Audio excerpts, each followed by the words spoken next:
Was 4 when she went into foster care. She was 16 when she was adopted. OP or DMer was not really sure. They wouldn't disclose whether she was BP1 or BP2. I want to say 2, but not sure. Yes, she was getting therapy, but DHR was feeding her lies, as are her father's side of the family.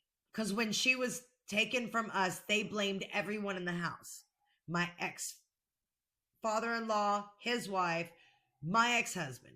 I'm not really sure. I guess to make it beneficial to their needs so they can have a check from her longer. She has problems with authority, and yes, she has anger issues. Someone telling her what to do or can't do? No. My fiance and I have been in each other's lives for 26 years, dated for almost 3. I then asked again, is she medicated for her BP? She responded with, yes, she is now. There was a time after she got out of jail, she was not. And she and I actually were in an altercation that my fiance, who is a correctional officer, had to intervene. As far as I know, she does take medication. Just remember, I haven't seen her since February and March of last year. Is she the asshole? So I had to literally sit down and write this out because I am going to tell you flat out, guys. So I was put in foster care at 13. Until I graduated high school, I was in there. I know what it's like to be the child, the abused person that gets taken away from the family and the things that go through that. Obviously, not all of us are great about getting all of our issues taken care of at the time that they happen. So my 20s were my anger, rage, and just utter frustration because of the things I had had to endure. Okay. And it has been after that that I started my own healing journey. I have my own children. I am a mother. I will tell you that some of the things that I heard in this story, yes, appall my heart. But I also want to be fair. And I want to give advice instead of giving spite. But it will still be truthful. So here we go. Is she the asshole? Yes, she is. Not because she's evil, because she refuses to take accountability. She rewrites history and blames everyone but herself. And here's why. She repeatedly places herself as the victim, even in situations that she had control in. Kind of give you an idea. She lost custody not because DHR lied, but because both parents were deemed unsafe or unfit, or the environment was unsafe or unfit. But if she was taken at 4 and you never got her back, that didn't change. Because trust me, foster care system, whether it be DHS, DHR, CPS, it doesn't matter what state you're in, okay? They are always trying to get the parents and the kids put back together, sometimes at the detriment to the children. So the fact that that didn't happen means that there's things that you did not tell me about, and that's okay.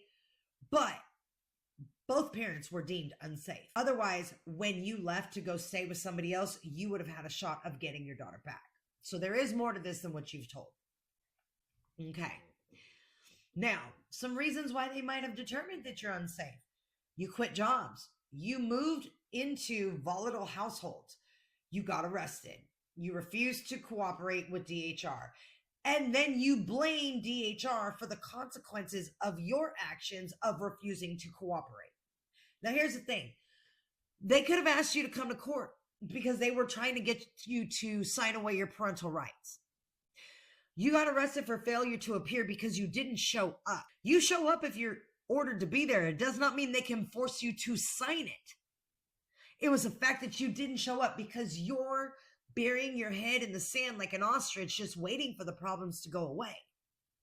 That's not how problems get fixed. That's how they get worse. You ignore the fact that your daughter grew up in chronic instability. She was removed at 4, bounced through multiple placements, ended up in jail, has had unstable adult relationships. That's called trauma. Not being manipulative, not faking mental age.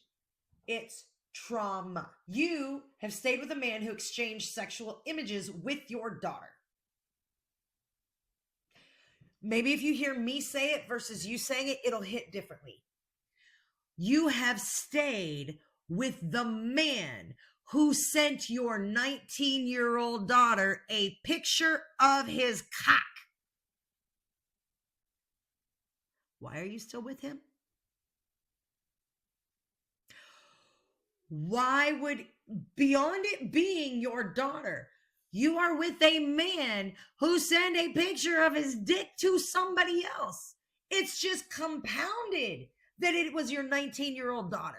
And the ew factor is off the scale. So I'm going to just insert this right here. You want to know why your daughter's only talking to you through TikTok? Because she has deemed you as not safe. Because you are with somebody who sent her inappropriate pictures. And whether she initiated it, instigated it, that's not the point. Do you understand that you are making more bad decisions? You are compounding 20 years worth of bad decisions. Why do you want to be with a man? And you mentioned he's a corrections officer. He's a CO. And he thought it was appropriate to send your daughter a picture of his cock? Really? No. Fuck no. There's not a way to say no any other way than no. That's not okay. That is a major reason I can guarantee why your daughter's not talking to you, because you've just let her know you're not safe for her, because you're going to keep people around her that are not safe to be in her life. But I digress. Let's go back. You have stayed with a man who exchanged sexual images with your daughter. It's a huge moral failing, and it is a huge boundary violation. Even if your daughter initiated it, he is the adult. Okay? He is the adult. Your continued relationship with him absolutely damages your credibility as a safe parent. Just saying. You treat your daughter's trauma responses as mockery and manipulation. A child who grew up abused or neglected, was removed, went through foster and the adoption system, had instability, has bipolar disorder, has attachment issues, has been told contradictory things about who hurt her. This is not mocking mental health. She's surviving with the tools that she has available. Ma'am, you blame everyone. DHR, your ex's stepmother, ex's step aunt, adoptive family, daughter herself, mental health system, trauma, lies, manipulation. The only people you have absolved in your story is yourself and the dick pic sending fiance. No, ma'am. You refuse to acknowledge that your choices contributed to this outcome. Not solely, but significantly. And until you own it, you cannot repair the relationship with your daughter. It will not happen. But here's why the situation isn't black and white. And this is why I want you guys to understand, because now I'm going to speak a little bit about from the child's perspective. Childhood trauma rewrites the brain, period.